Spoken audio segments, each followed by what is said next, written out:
Hey guys, what is up? It's Super Bowl Sunday here today, and welcome to the Hardcore Sports Network NFL Sunday Morning Show. I'm here with my guys Nicky Steves, James from Serious by the Lake Podcast, and Football Talk with Bo. Big C will be ready in a bit. How's everyone doing? I mean, good, right? I think you're good. But for me, it doesn't feel like it's Super Bowl Sunday. I don't know about the rest of you. It doesn't feel like it for me. Okay, all right. I don't know why. I guess because the Eagles are not in it, but it Hangover. is yeah. When it's been yeah. about 17 years since your team's been there, it doesn't really make that big of a difference Yeah, anymore. that's what I was thinking, right? Like, What is up, Big C? How's it going, man? What's going on, guys? And Big C's gotten used to this feeling. that's messed Oh, up. dang, man. Come on, I don't Nicky. know. I don't know any other feeling. It's going at it hard. What I need to know is there any Baileys in that coffee cup there, Bo? There should There's be. not. It was a good idea, but it was funny because I was just sitting there having coffee, and then I looked down. I was like, "Oh, I think I'm supposed to be on camera in like 3 minutes. I should probably get in there." And you know what else? You know what else decided to happen? The heater broke in my house on a day like this. So I'm in my bedroom today. I'm usually in the basement. So I'm like, one of those days. One of those days. Normal guys, Seattle for the win. I'm pretty sure most of us are going with Seattle today, most likely. So let's just get right into it, guys. Let's just get right into it. Do you guys have any Super Bowl traditions that you guys do for every single Sunday? So I'm gonna start off with Bo on this one. You got any Super Bowl traditions?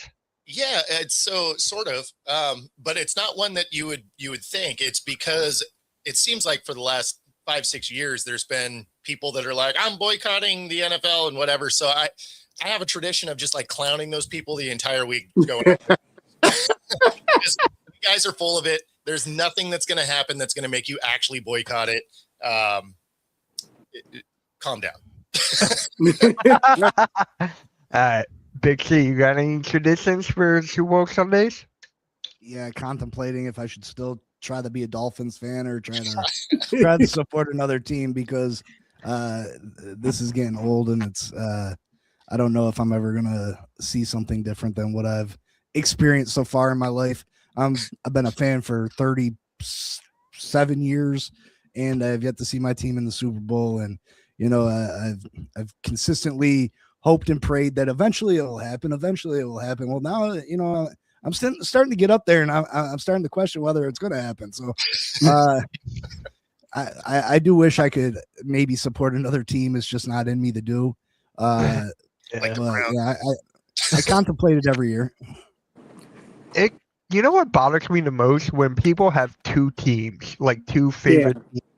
Yeah. That's not real. That's not real. That's not a real fan. You know what I mean? Like if you can, I could sit here and try to be a fan of another team, but it's just not in me. You know what I mean? It's not in me to be something other than a Dolphins fan.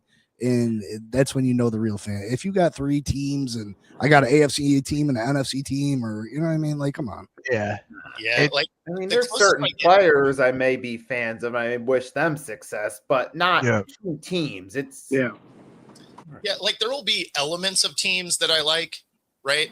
So like my team is the Seahawks, and I'm not going to root for anybody else, but like I can appreciate like the culture that Campbell is building, right? So you kind of root for him as a guy, like, hey, I hope you have success, not against my team, but I hope good things happen there. Or the way the Ravens used to play defense, right? Like I always respected that, but I'm not like, let's go. No, I mean, you got one team. Yeah. You can respect other teams, and you can have admiration for what they're doing over there. Like I'm the biggest Barry Sanders fan, but I'm not a Lions fan. You know what I mean? Like I was a huge Kobe Bryant fan, but I wasn't a Lakers fan. You know what I mean? What is up, our crew? Yeah. Like there's a guy on the network, Pyro. He's a fan of the Chiefs and the Packers because of Aaron Rodgers. So I'm like, just be a fan of Aaron Rodgers. You don't have to be a fan of the Packers too.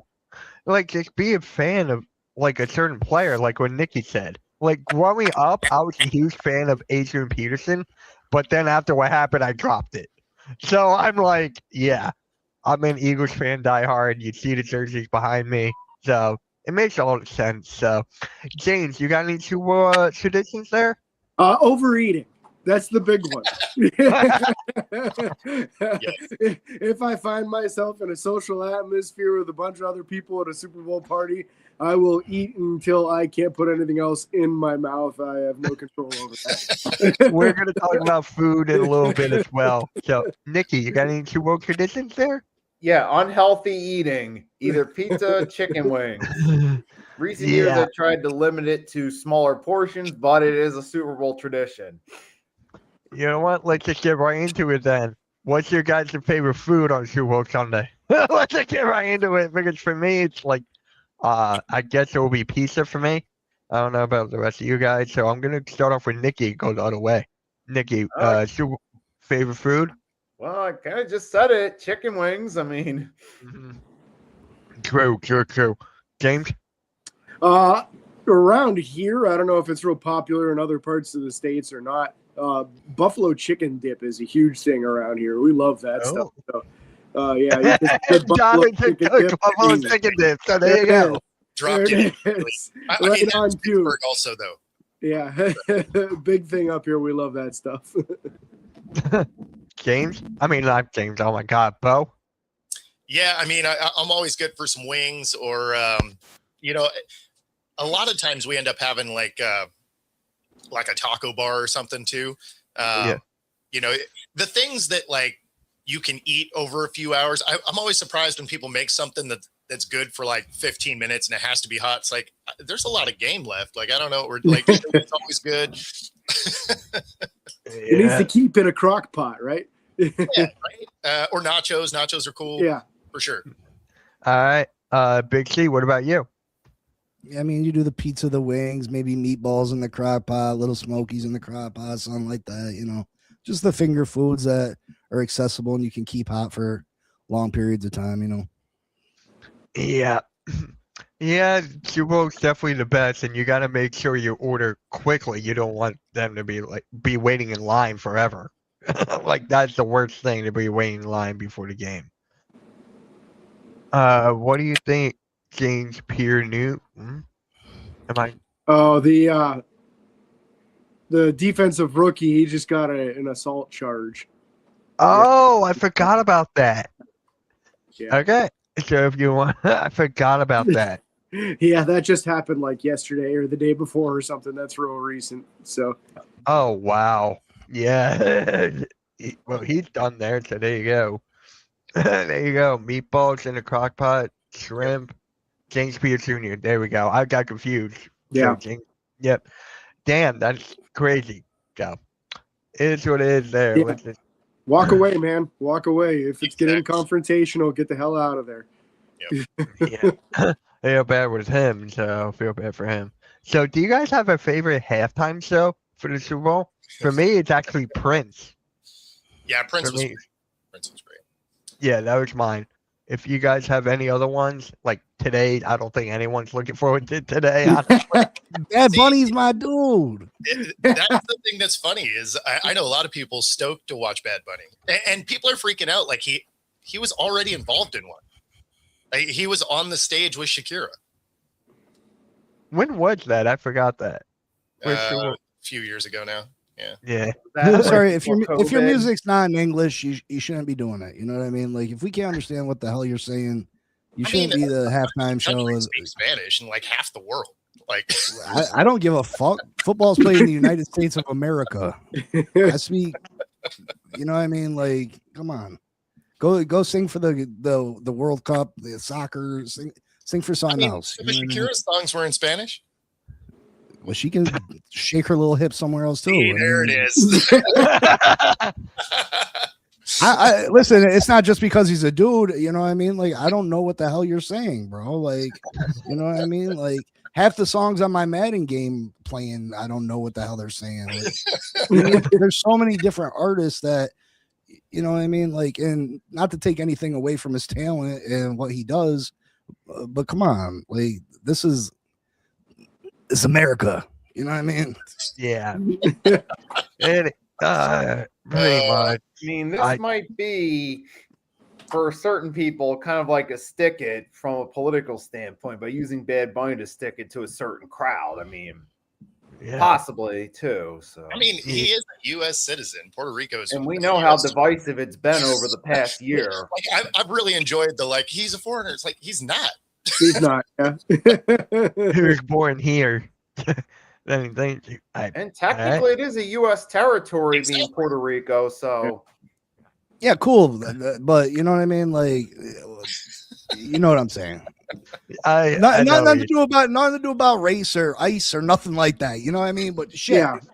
I want to know what you're saying. 85% of the crowd that's watching the Super Bowl won't be able to understand. Yeah. Let's be honest. Looking forward to the people watching of people losing their mind about it for no reason. For me, yeah, it doesn't mean a lot because I'm usually getting another beer and getting more food. I don't really watch the halftime show that much anyway.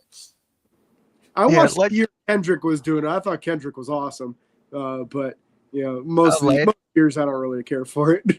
Most people weren't a supporter of Kendrick Lamar. People didn't get it, and I understand that too. You know what I mean?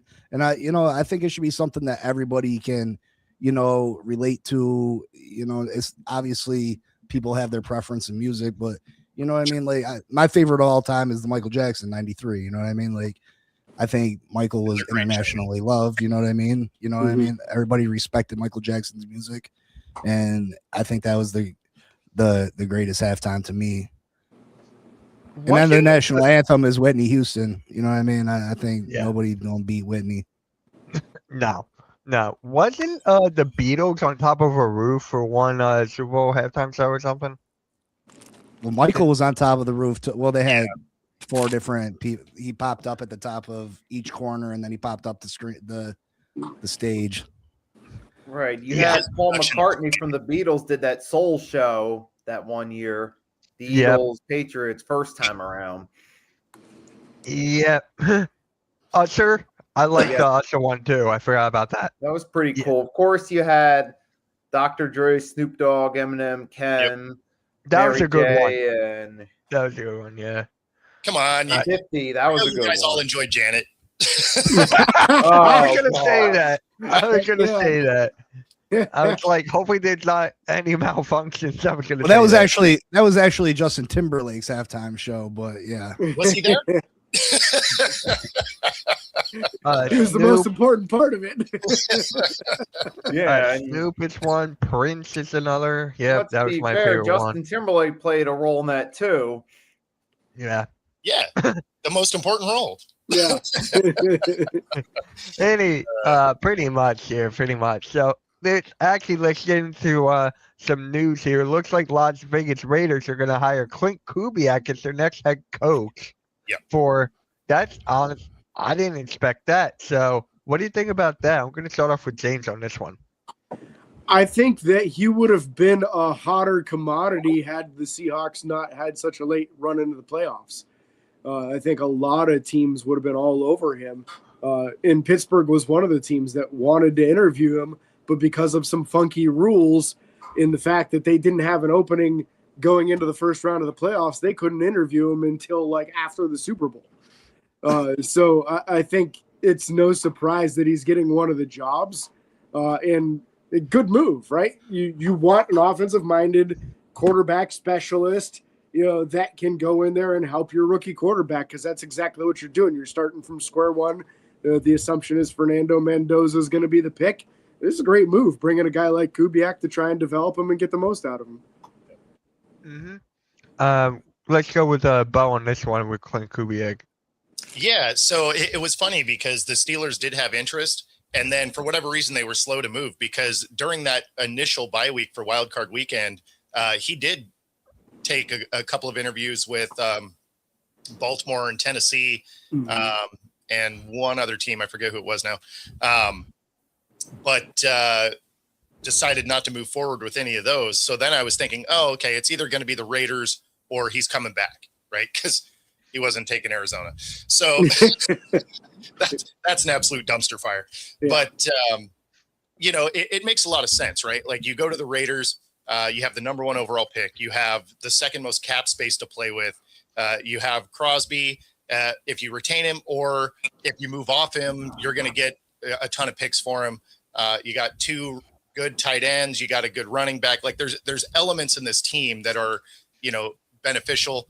And of course, if you do take Mendoza with the number 1 pick, Kubiak is a great offensive mind. So it makes a lot of sense. This job, is a smart move for both sides. At the same time, I was like, it'd be kind of cool if we could maybe run this team back, but that's not generally how it works. If your team makes it far, your coordinators are gone. Like that's just normal practice anymore. Big C. I think it's a fantastic move for Kubiak to choose the Raiders. Like Bo said, all those things come into play. That's why I was so against the Miami Dolphins looking for their head coach this year, is because they didn't have those things to offer candidates, and you were going to get stuck with, the 8th or 9th best candidate. You weren't going to get one of the top candidates to come in and be the head coach of your football team because you weren't an attractive destination to go to head coaches. And I think the Raiders got a lot of things going for him. He's going to be able to get Fernando Mendoza in there, the Heisman Trophy national championship quarterback. Like you said, you could trade Crosby for multiple first-round picks. Yeah, you got a good running back. You got multiple tight ends. There's things to work with the Raiders. That division's tough, but I think it probably hurt a little bit that they went so far and they're in the Super Bowl that lots of times these teams want to hire their coach and get them in the building as fast as possible. And sometimes if you're one of those coaches, one of those coordinators that get stuck playing in the Super Bowl, sometimes you miss out on some opportunities that some teams just are anxious to get their guy in the building and get it over with, and they don't want to wait till the very end of the season.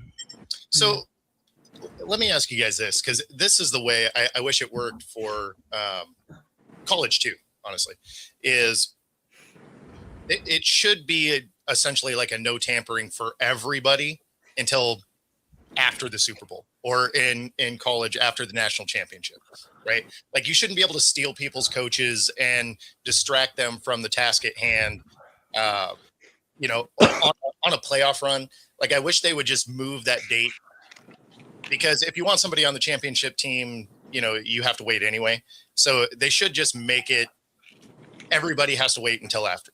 Right. Plus, that would be great for the NFL anyway, because that means after the Super Bowl, that's when all of this craziness happens and it keeps them in the news cycle, which is really all they care about.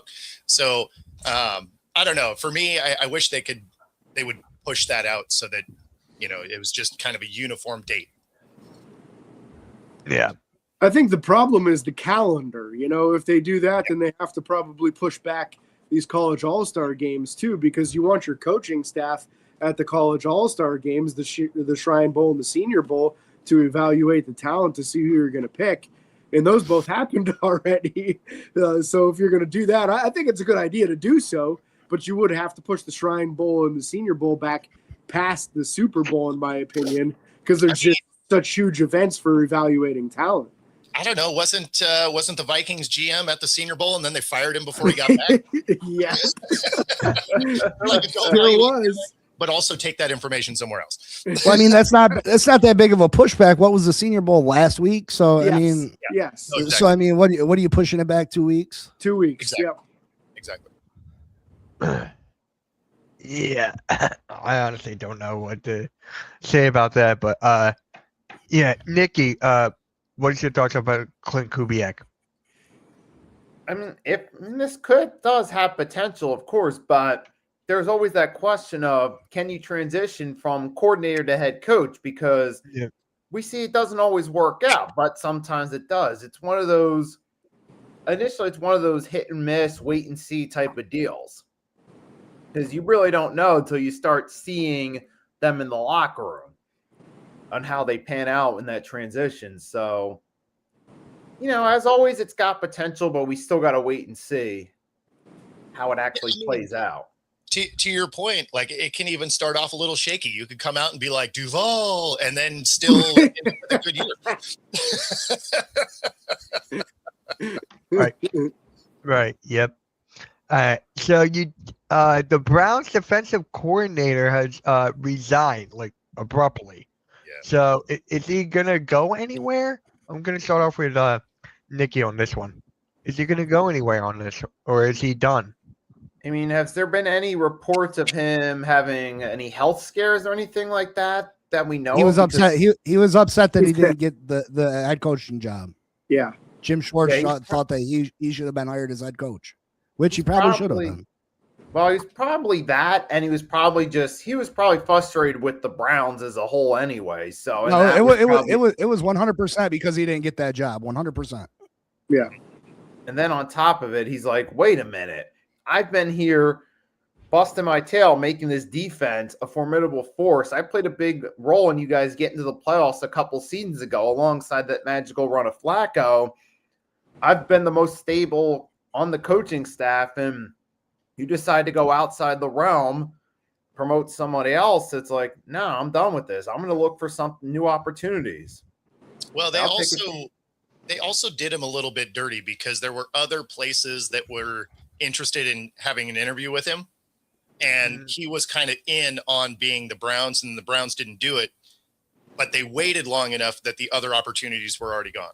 So, I mean, I get some of the frustration on that end too, because it's like, they're trying to keep him locked in, basically. It feels but we're like. also going to make sure you can't do it somewhere else. So I would have quit too. I mean, the only downside is there's no open jobs now. So I don't know what the plan is there, but if he wants a job as a DC, he'll get one. I mean, the Browns defense has been good. What I heard is that he's planning on taking a year off, which is the smart move in my opinion, because everybody's going to look back on it and say, my God, what he did with that defense was incredible. Let's be honest, that's been the only thing that they've had to look forward to on that team for years is how good that defense has been. And Jim Schwartz has a large part to do with that. Obviously, you have a talent like Myles Garrett. You just unleash him and let him go do his thing. But there's a lot of other guys that have done a really nice job on that defense over the last few years, and he has to get some credit for that. So, yeah, just that's the Browns being the Browns. That's what Juju meant when he said the Browns is the Browns. They mismanage situations over and over. And this is, again, it. That was the best coach on that roster. And I guess that doesn't mean you necessarily have to make him your next head coach. But to intentionally screw him over from other opportunities like that too. They better hope he doesn't go to somebody like Cincinnati and turn that defense around and then play the Browns twice a year, because he's going to have a real bone to pick with them. I would not be surprised if he tries to land himself in a situation where he can be a thorn in the Browns' side on a regular basis. I'm not going to lie. That would be hilarious. Yeah. It would. I mean, James loves this right now. Cleveland Browns are falling apart, and James loves this. They can go ahead and hang all their hopes on Shedeur Sanders. Let's see how that works. See, what's even worse, because the Browns are the Browns, they've actually come out and said that they're going to give Deshaun Watson a real shot at winning that job. Because let's go. I mean, there's no better dumpster fire than when you throw some tires in it to really get it burning. Yeah, absolutely. Oh my living God! So, who's the new coach of the Browns? The OC from Baltimore who couldn't figure out that he needed to put Derrick Henry on the field. Exactly. My living God! Where's my friend Garrett? He's a Browns fan. He was on the show months ago, but I'm trying to get him back on. He's insane. He won't come on. I don't know why I was thinking that, but it's Todd Monken. Munkin, yeah. Okay, that was it. Thank you. Yeah, it's our crew. The downfall of the Eagles. Your coaches want to quit. The O-line coach. Yeah, it's not looking good over here in Philly. It's definitely not. And there's only one person to blame, and that's Nick Sirianni. Other than that, nope. Nikki, you wanted to say anything about our Eagles with that real quick? I was going to say about this, it's unbelievable that they passed up on Jim Schwartz for a failed offensive coordinator. Yeah, but then as far as the Eagles go, man, that's not looking good, though, to lose your offensive line coach when you've consistently been one of the best offensive lines in the NFL for nearly a decade now. You got to wonder who's going to be his replacement? On one hand, though, fortunately, we still have some solid talent on the O-line, but that also depends on what we do with the offseason. So it's going to be a long off season for us, Nikki. A very, very long off season. yeah. And I'm not here for it. It sounded like he didn't want to give up the running game coordinator because he also kind of did part of that. And your OC was like, wanted to take everything over. He didn't want to give that up. And so it sounded like he was kind of either give it up or you're out. And he's like, cool, I'm out. Yeah, and now offensive line want to retire. Landon Dickerson, who's 27, wants to retire. And Lane Johnson, who's pretty much on his way out. And so it's just like we're going back to square one. And now if Vic Fangio wants to retire, that just lays in a whole nother case. It's just like there's got to be something. I mean, we brought in a positivity bunny for crying out loud. We brought in a positivity bunny. If Fangio wants to leave, there's a Schwartz guy that's floating around. Yeah, they were in talk. They were in talks about that. They were thinking about that for sure. And May I'm the like, Schwartz be with you. Yeah, that's right. yeah. So we talked about this a little bit, and that's a Max Crosby trade buzz. There's rumors of him getting chopped around. So what team would be good to get Max Crosby? I heard the Ravens. That was my number one. So I'm going to start out with Big C on this one. Crosby, do you see him go anywhere? Or do you see him like stuck with the Raiders? I mean, I guess it really depends. I mean, obviously you got a talented player that is probably unhappy there. All these players want to win. He's gotten paid. It depends on what you can get for him, and depends, there's a lot of factors. You're going to hear about a lot of names being shopped around, whether he gets traded or not. I mean, who knows? But teams I could see possibly, trading for him. Maybe the Detroit Lions, they had a down year this year. They could use some more pass rush help. Shoot.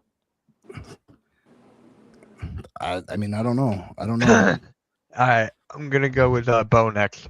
Yeah. So the biggest thing here is you got to look at teams that have draft capital give up, because he's going to command at least a couple of ones and then something else.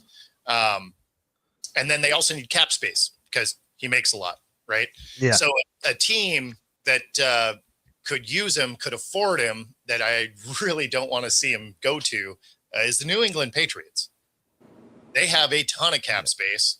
They have draft picks, and everybody on their roster is cheap right now. So that is something that would be an immediate upgrade to that squad, because a lot of the teams that could use him just don't have the cap space or the draft capital to trade for him. But unfortunately, that particular team does. And we're going to see them later today. So we didn't really need them to get any better. I mean, that's not the typical Patriot way, though, trading for an aging player and trading away that much draft capital. So I don't see him doing it, but he would be a good fit for him. Yeah, absolutely. Yeah. James? How about the Chicago Bears? They really need some pass rush help. The defense is very, very good at forcing turnovers, but they let up yards like crazy. So they need somebody to help them get off the field on third downs. So I could see that being a move. I don't know what their cap situation's like. I won't pretend I've got that under my hip, but they definitely need a premier pass rusher, and he'd fit the bill there. You feel like you probably have your quarterback, a lot of positions in place on that team. So maybe you don't need the first round pick for the wide receivers and running backs and tight ends. You've got all that figured out already. So I think defensive side of the ball is where they need the help, and somebody getting after the quarterback to take them to the next level to be able to compete with Seattle and the Rams and make the deep runs in the playoffs. You better get yourself a pass rusher. It's got to be a team that they feel like this is the final piece that push them over the top and make them Super Bowl contenders. Yeah. No one else is going to be willing to trade away that many assets for that. It's got to be someone that's right there on the doorstep. They feel like if we add him, we're Super Bowl champs. Well, and it's funny because when they were talking about it before the trade deadline this year, they were talking about wanting 3 number ones for him. And like, if that's the case, he's a Raider moving forward because nobody's giving up 3 number ones. That's too much. Yeah, that is way too much. That being said, he's been unhappy there, but he may not be with the new coaching scheme that's coming through.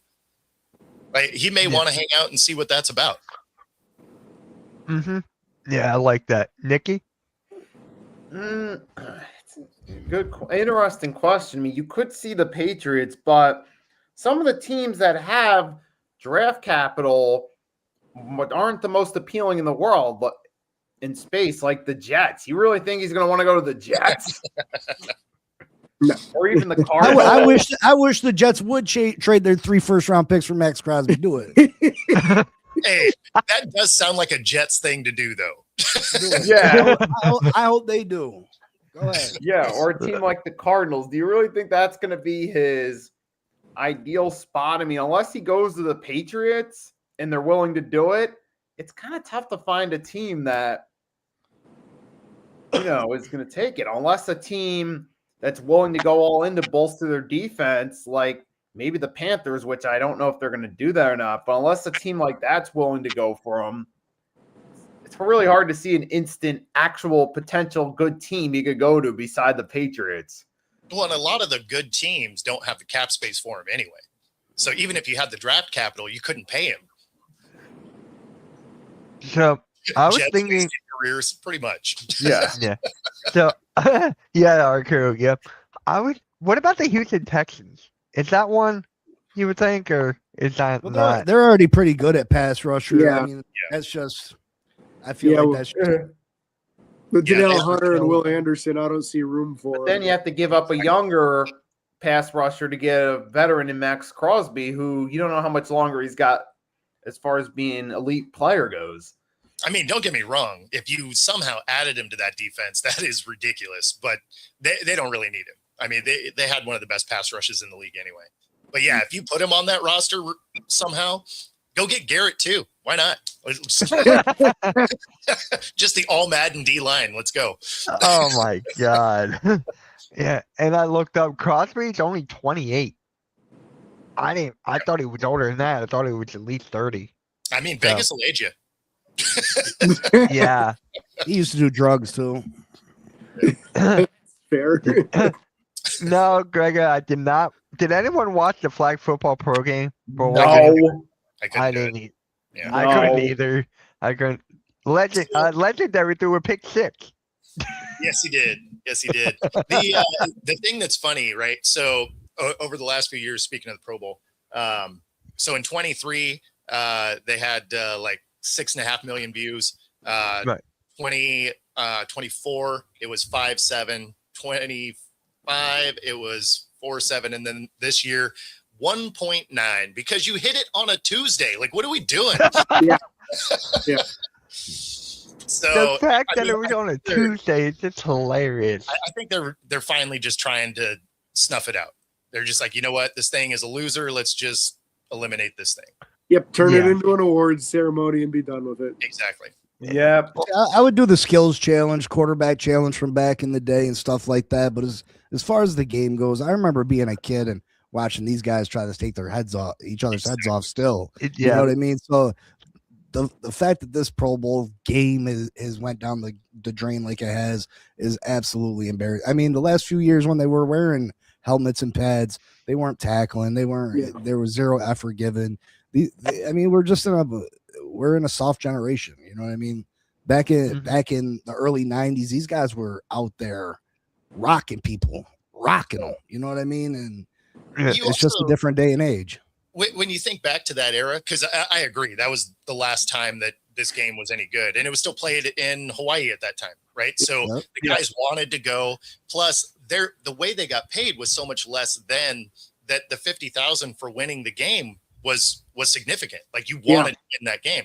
Now these guys are making $5 to $10 million a year, so the $100K to win isn't really that big of an incentive, especially when you're not getting that free trip to Hawaii. You went to Santa Clara. Woo!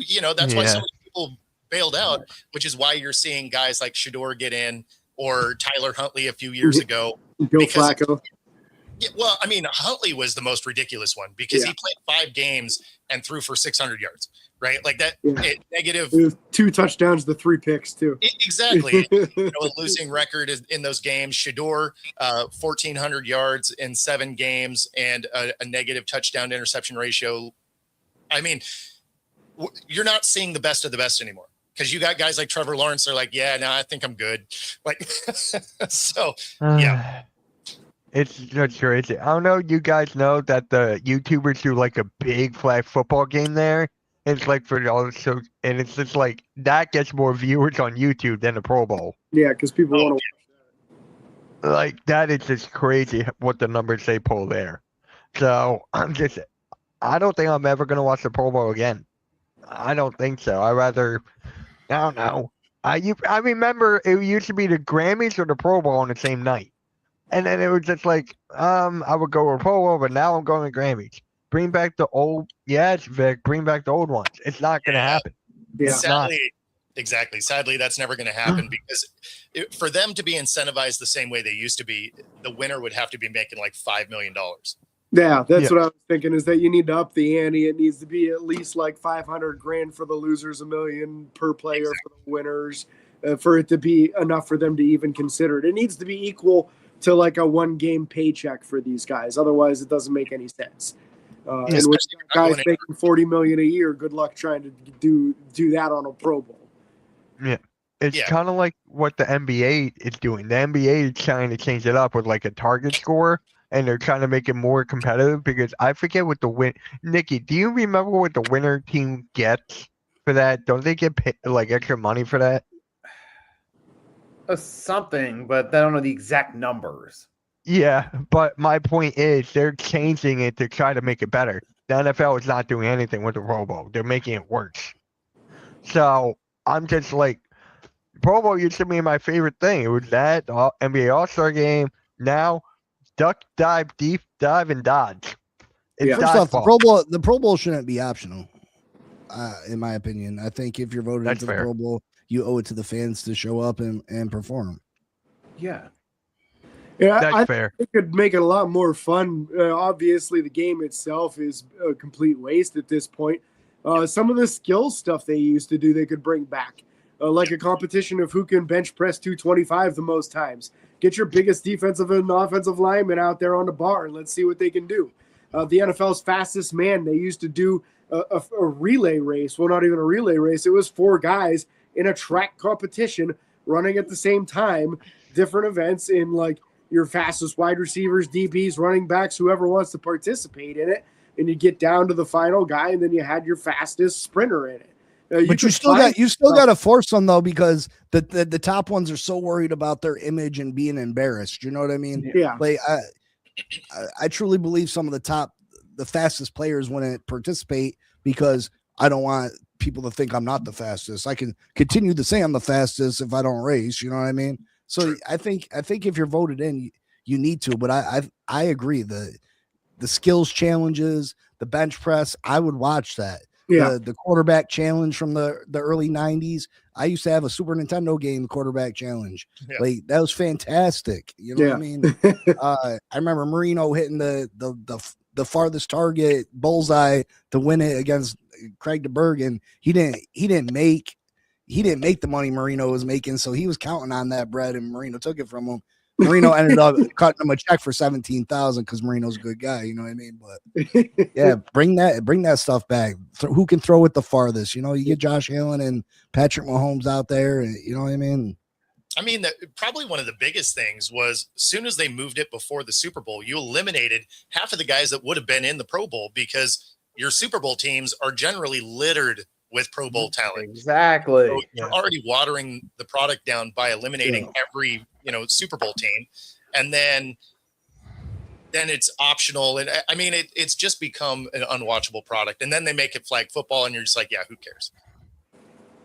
And it's disrespectful to all these teams. You know, you look back and Marino made 13 to 15 Pro Bowls in his career, but now Shador's, got one. You know what I mean? Like it's not that prestigious, thing anymore. And they're taking it to the contract table like, hey, I'm a Pro Bowler. You know what I mean? Yeah. That's right. You got to respect the Tyler Huntley Pro Bowl. And then that gets factored into these guys' post-career accolades too. Yeah. When we start talking about Hall of Fame voting, you look at how many Pro Bowl selections, how many All-Pro selections, those things are factored into it. So you're really skewing how talented some of these guys are by, 7th, 8th, 9th alternate guys getting in the Pro Bowl. It is just ridiculous what it has come to, because it was just like, it was one of my favorite things growing up. Now it's just like, why even bother? I'd rather watch like hockey or something, and I can't. And I'm trying to get back into hockey, and it's tough. So it's just like, I'd rather watch soccer, and I can't stand soccer. It's getting down that bad, but it's just like, and now wasn't the Pro Bowl like, it was after the Super Bowl, right? It was like a week or two after. Yeah, it used to be, yeah. It was in Hawaii, and it was a week after, so Super Bowl players could be in it. Then why do they make it before the Super Bowl then? And why do they do that? To me, that makes no sense.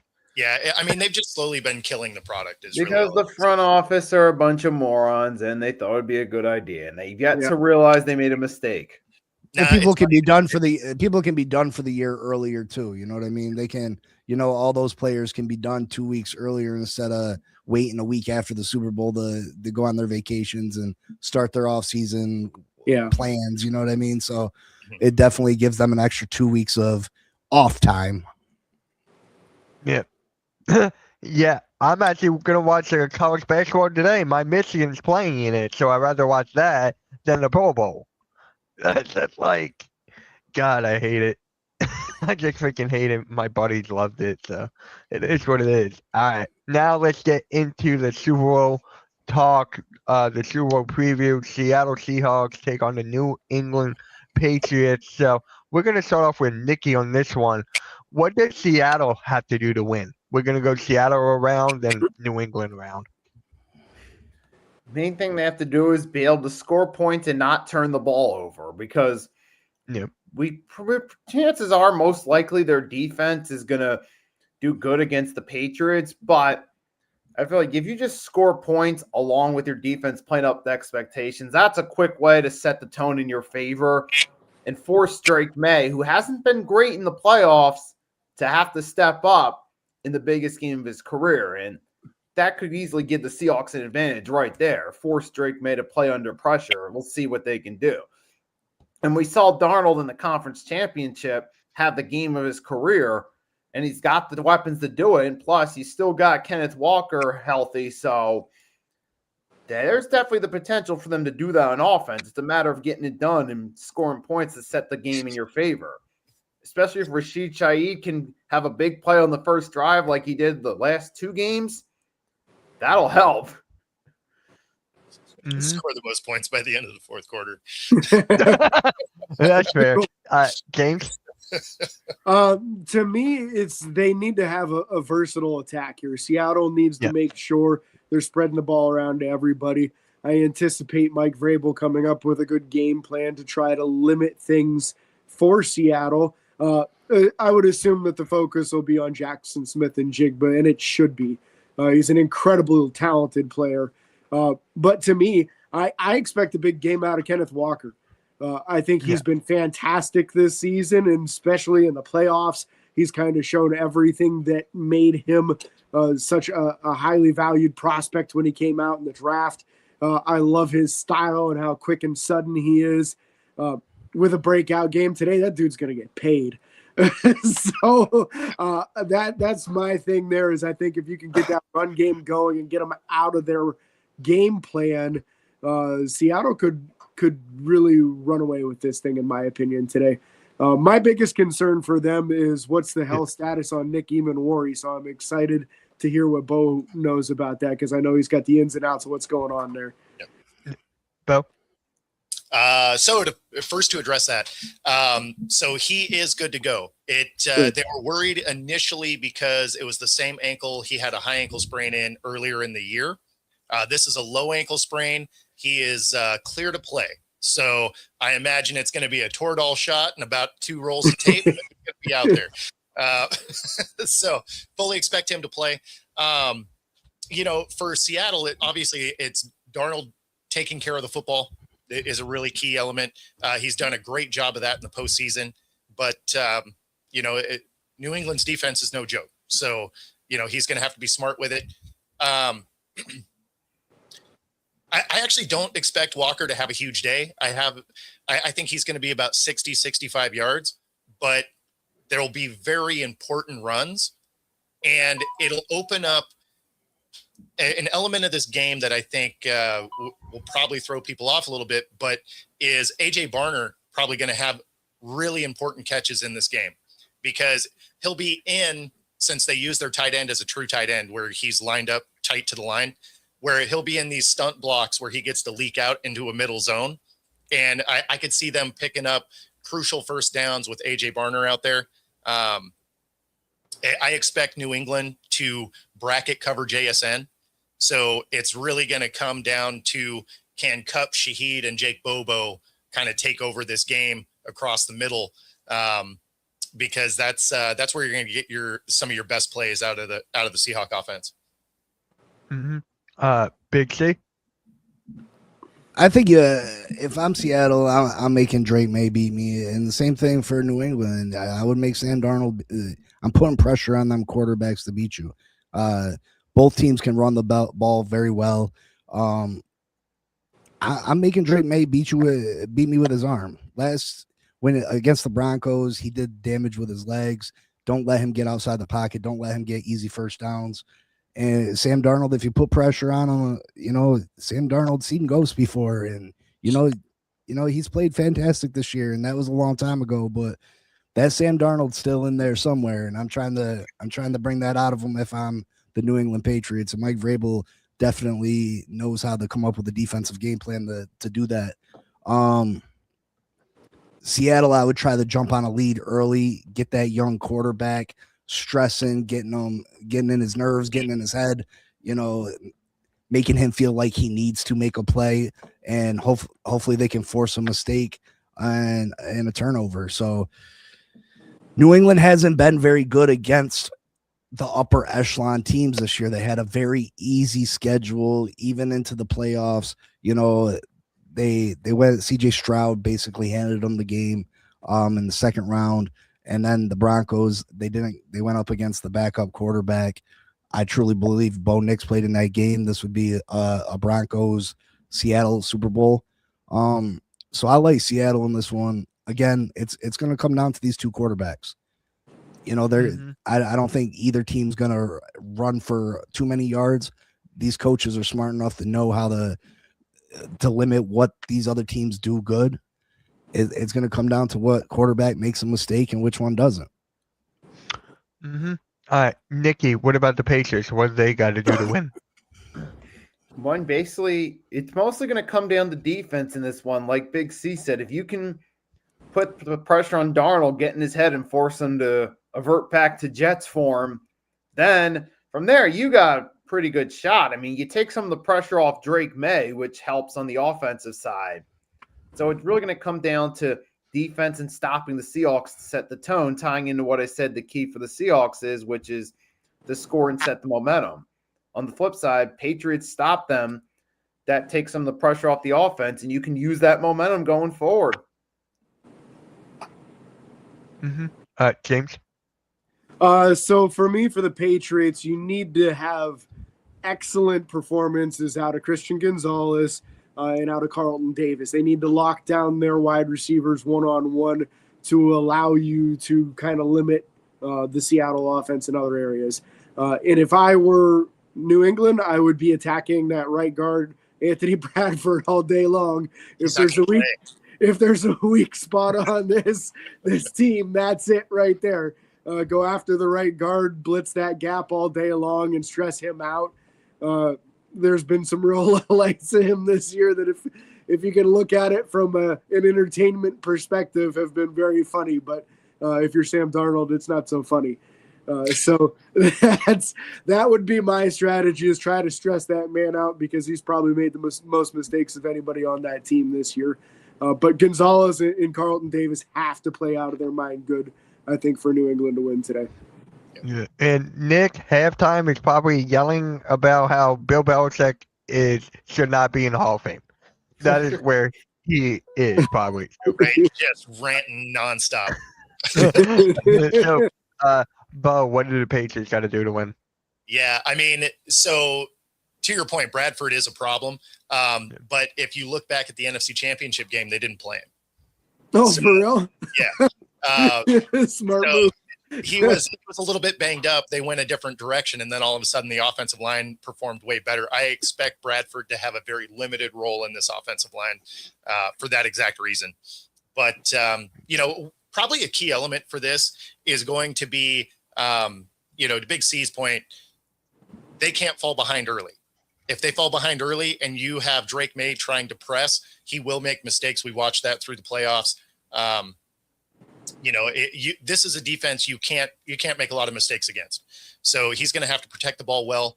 A key element for him is also going to be RPO. His ability to use his legs to pick up first downs and stuff is going to be key in this. But there are some weaknesses to this Seattle defense, and that is kind of seam routes, in-cutting routes. Anytime they are one-on-one with an outside linebacker, like a Derek Hall, just not great in coverage. And so there are ways to exploit that. If you can get some of those plays going, it'll help open their running game up. So there is a path forward for them to win this game, but they're going to have to be, like everybody said, they're going to have to be lights out, especially on defense against the receiving core of Seattle. Mm-hmm. Big C, is there anything else you got to say, or did you already kind of covered it earlier? But if you want to add any more, go for it. Yeah, man. Like I said, I pretty much covered it. It's going to come down to which one of these quarterbacks, makes the big mistake. I think both of them are going to probably throw an interception. There was a question in there. Do I see both? I think both probably do throw an interception. Exactly. It's the player that throws the second interception, that crucial interception in the second half. Again, whatever defense can put the pressure on the opposing team's offense and get their offense a lead. I think a lead is huge to play with in this game. Sam Darnold, he's shown in the past that he's had issues when it came to pressure. You know what I mean? As far as game pressure, the seeing the ghosts and this and that. And Drake May is just a young quarterback. You know what I mean? This is overwhelming. This is the Super Bowl. You know what I mean? This is only his second season. They haven't been good against teams over 500 this year. They've beaten a lot of mediocre teams. And the Seattle team is not mediocre by any stretch of the imagination. And if the moment becomes too big and Seattle somehow gets up 14-0, he's going to be stressed to make a play. And New England doesn't have the greatest receiving talent. You know what I mean? They got Stephon Diggs, but he's past his prime. Hunter Henry's a nice tight end, but they don't got the greatest of skill players. They got some decent running backs, but as far as they don't have the players to come from behind. So if you get that lead, I feel like Drake May will be pushing it, and he'll eventually make a mistake. He'll force something, and that will cost them the game. Yeah. So shout out to my guy Eric the Joker here. He's actually part of the network. He has his own wrestling show, which is next, Joker's Asylum. But he's actually a Buffalo Bills fan. So that makes sense. I don't know how he feels about the Super Bowl either. So yeah, Big C, maybe we'll get him and you do a show or something about your division. We'll talk. See if that could happen. But yeah, so let's go to quick, easy NFL trivia, because this is actually, I thought these were hilarious. Which Super Bowl were delayed due to power outage? San Francisco is where it was. The Ravens. It was the Ravens and Niners. Yeah. Super Bowl 47. It was the Harbaugh versus Harbaugh. Yep. I want to see that again. That is why I wanted Harbaugh to go to the Raiders, so that way we would get that twice a year. But yeah, he went to Now it can be in the Super Bowl again. The Giants versus the Chargers. Yeah, exactly. Please, I don't want the Giants there. I don't want the Giants there. Give them a couple more years. Yeah, I don't think But- you're gonna. Huh? Yeah, Yeah. worry about that real soon.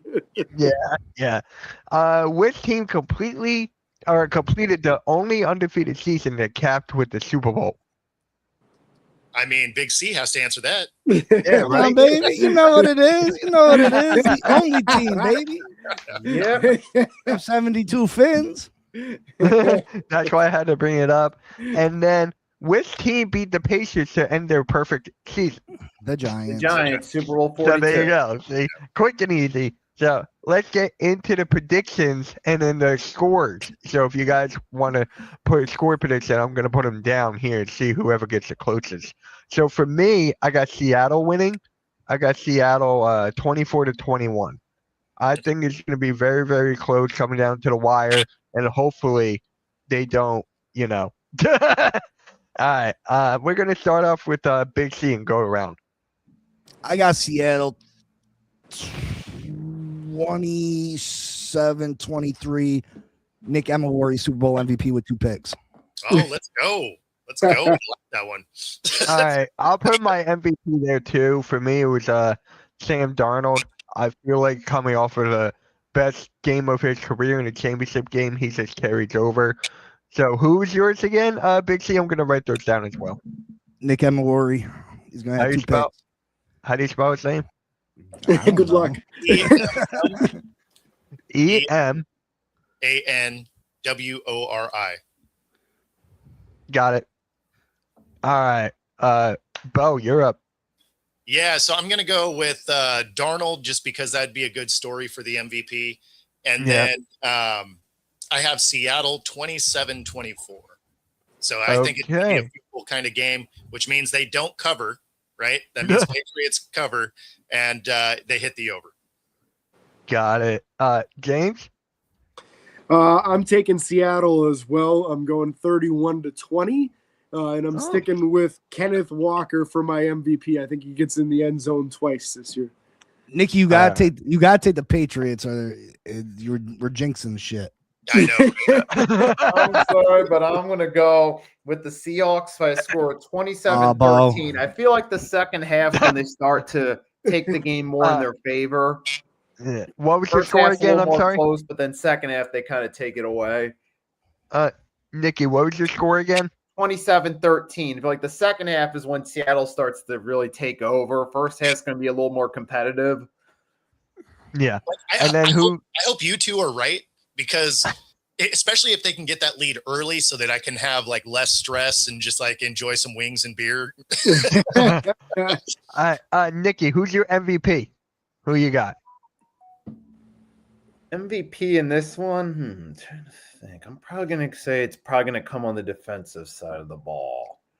Okay. I'm trying to think of a guy right there. A lot of guys over there. There's 11. Yeah, exactly. And I could see maybe a guy like Leonard Williams playing a key role. Maybe stop the run, get some pass rush, maybe even a sack or a forced fumble. Got it. It'd be a fun story there is if D Law were to get it after saying, hey, I can't win a ring in Dallas. He calls his own shot, goes to Seattle, gets to the Super Bowl, wins the MVP. That'd be wild. I forgot about that. Jeez. Right. Oh my God. But yeah, guys, that's going to conclude the NFL Sunday morning show here. I'm going to go through the predictions one last time. For me, I got Seattle 24-21 with Sam Darnold taking MVP. Big C's got Seattle 27-23 with Eamon Nora taking it. And Bo's got Seattle 27-24 with Sam Darnold getting MVP. James got Seattle 31-20 with Kenneth Walker taking MVP. And Nicky got Seattle 27-13 with Leonard Williams taking MVP. That will, if that happens, I'm like, Nicky, you got to hit the lottery if that happens. I mean, it's not outside the realm of possibilities. I mean, it's not. It's not. That's the point. Yeah. Smith, right? So, I mean, that was kind of a random one. I thought Cam Chancellor was going to win it that year. Yeah. And yeah, Alexander actually has JSN winning MVP. Okay. I've been seeing that a lot. That could happen. Yeah, he's got the skill. He does. It would have to be a lot of yards after catch, though, because the problem Right. with I mean, if receivers you winning make the it, right the catches, quarterback- it could happen. Lynn Well, Swan only caught 4 passes, but won a Super Bowl MVP because of the magnitude of his catches. No, it's definitely possible. It's just harder for receivers to do it because the yardage they get, the quarterback also gets. Yeah. Yeah, you need the quarterback to have a couple mistakes for the wide receiver to get the MVP. Exactly. Yeah. All right. So with that being said, Nikki, what you got coming up, man? We got episode 46 of the 3-Point Blitz after taking a week off. So we'll have a lot to talk about: head coaches, NBA trade deadline, the Super Bowl.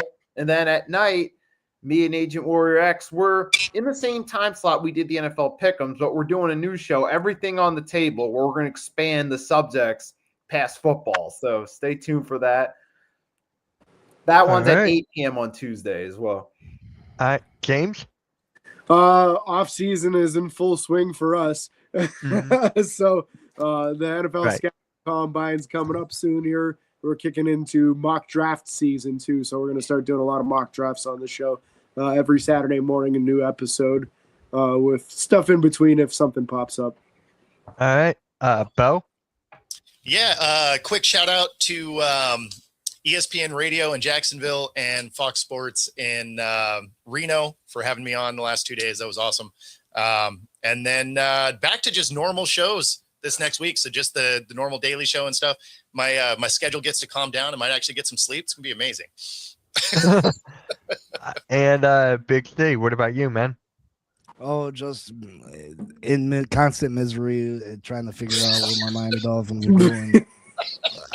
I got years to figure it out, obviously. Probably a whole nother coaching staff to go through, but just living, I guess. I'm dull to the pain at this point. Yeah. All right. So for me, I'm going to be streaming Michigan versus Ohio State at 1, college basketball. So whoever likes college basketball, make sure you tune in. And guys, we got a wrestling show on right now. The Wrestling Asylum with my guy Eric. So if you guys like wrestling, go check it out. He is live right now. And with that being said, like, share, subscribe.